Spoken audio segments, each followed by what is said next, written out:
Andrew Carnegie helped put Pittsburgh on the map for steel, but he also said he wanted Pittsburgh to become as famous for art. This week in our America 250 Pittsburgh's Path series, I went to the Carnegie Museum of Art, where the Carnegie International is the longest running exhibition of international contemporary art in North America. It only happens every 4 years, and the latest Carnegie International exhibit just opened to the public.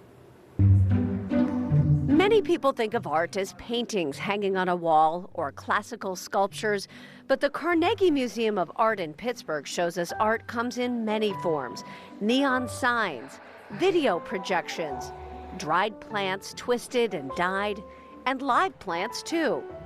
These pieces of art are all part of the Carnegie International, either in the past or in the current exhibition on display until January. The art world turns its gaze to Pittsburgh every 4 years. We do it every 4 years. In 1895, Andrew Carnegie founded the Carnegie Institute, which became the Carnegie Museum of Art. And that happens right here in Pittsburgh. Museum director Eric Crosby explains, while other museums were filled with masters of the past, Andrew Carnegie wanted the museum to show the art of its time, or contemporary art. There aren't any other museums in America that were established in the 19th century dedicated to the art of its time. So he was quite a visionary in that. It all started with the Carnegie International exhibition. We've been continuing that tradition for 130 years.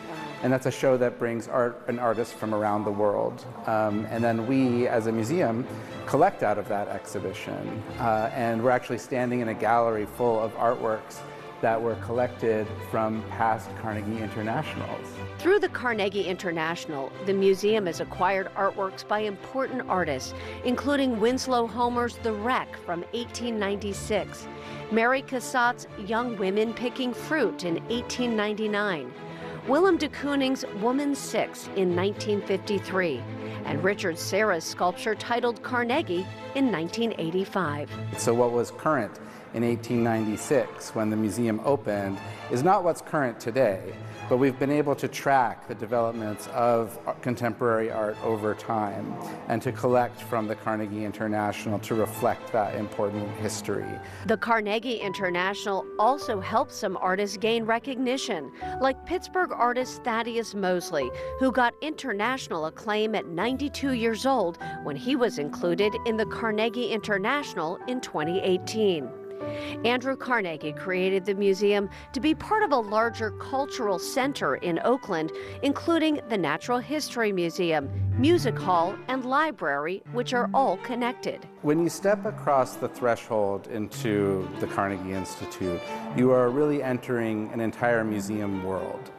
With opportunities to discover art, to learn about nature, to hear music, to see performance, to experience architecture, to experience the history of Pittsburgh. And it's all right here. So while much of the world still thinks of steel when they think of Pittsburgh, the art world looks here for the longest running contemporary art exhibition in North America. A gift from Andrew Carnegie that keeps on giving. He wanted Pittsburgh to be known for arts and culture as much as he wanted it to be known for steel and industry. And that's a commitment that we carry on today. The Carnegie International runs through January 3rd.